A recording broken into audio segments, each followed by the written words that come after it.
হুযায়ফা ইবনুল ইয়ামান রাদিয়াল্লাহু তাআলা আনহু সিনিয়র সাহাবী, মুনাফিকদের তালিকা নবী সাল্লাল্লাহু আলাইহি ওয়াসাল্লাম তার কাছে দিয়েছিলেন।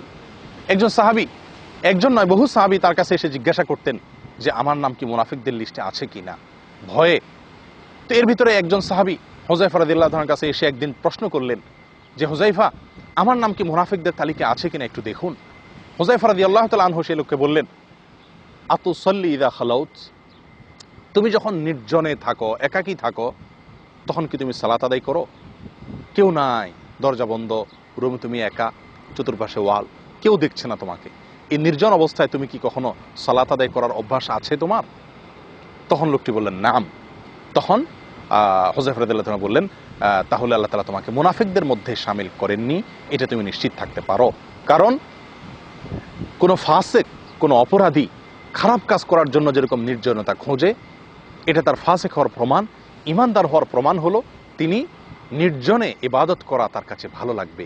ফাসিক যেরকম ভালোবাসে নির্জনতাকে খারাপ কাজ করার জন্য, ইমানদার এরকম ভালোবাসবে নির্জনতাকে ভালো কাজ করার জন্য। প্রিয় বন্ধু, অতএব নির্জনে ইবাদত করার অভ্যাস করা দরকার। আমাদের সব আমলগুলো আজকাল বেশিরভাগ আমলগুলো হয়ে গেছে শুধু প্রকাশ্যে।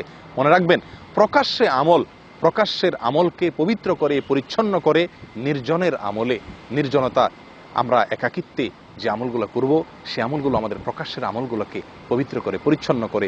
এই জন্য আমরা বেশিরভাগ ক্ষেত্রে আমলের স্বাদ পাই না।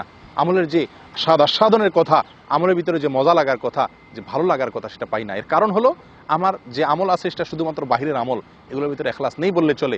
নির্জনে আমল করতে ভালো লাগা এটি ঈমানের লক্ষণ। আমার নির্জনে কোনো আমল করা হয়ই না, যার কারণে আমার প্রকাশ্যে যে আমলটা আছে এটা একরকম অন্তঃসার শূন্য আমলের মতো। প্রিয় বন্ধু, আসুন যখনই একাকী হয়ে যান, কেউ নাই আশেপাশে, আল্লাহকে তাসবিহ, আল্লাহর পবিত্রতা বর্ণনা করুন, ইস্তিগফার করুন, আল্লাহকে স্মরণ করুন, আল্লাহর জিকির করুন, কোন একটা নেক আমল শুরু করে দিন। আল্লাহ তাআলা আমাদের সকলকে নির্জনে আমল করার যে গুরুত্ব, এটা বোঝার তৌফিক দান করেন। আজ আমাদের নির্জন সময়গুলো নিয়ে গেছে মোবাইল, ফেসবুক সব বিভিন্ন অ্যাপস। প্রিয় বন্ধু, আসুন নির্জন সময়গুলো আল্লাহকে দেই এবং ঈমানদারত্বের পরিচয় দেই। আল্লাহ তাআলা আমাদের সকলকে তৌফিক দান করেন।